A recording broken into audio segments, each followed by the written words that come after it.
I'd be foolhardy to say no, but I really don't know. And the answer is that I say I don't know.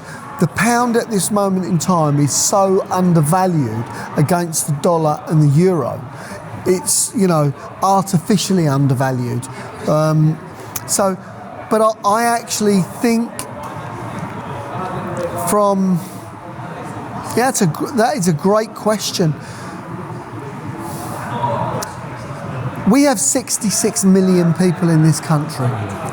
We have a housing problem.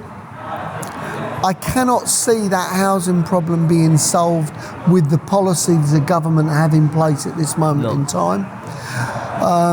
And house prices in London have fallen, especially on the top end. So, but rental prices, even though they've fallen away slightly, they're pretty much solid. And Brexit is as hard as it's going to be. Is there? So that great question. For me, it's down to, like you said, the 66 million people in the country, because it's about supply and demand.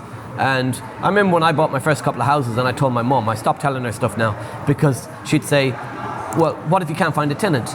And I thought, well, just because your son's bought a house, people aren't going to go live in trees. Yeah. And Brexit or not, there was the millennium bug, there was the biggest crash in history in 07, 08, there was all those things. Yeah. And Brexit's another one.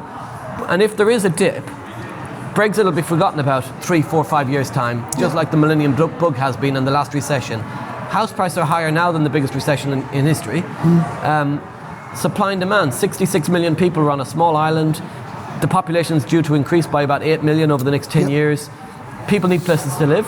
And like I said, the government, they're not solving the problem. Well, what they're trying to do is use a solution, but that isn't being filtered down to the councils. Yeah. Because the councils aren't actually... they can't cope.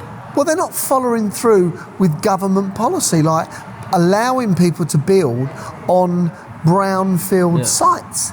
And I know 2 or 3 brownfield sites with buildings on that have been refused planning. You think, wow, I thought you were, supposed to be proactive on that.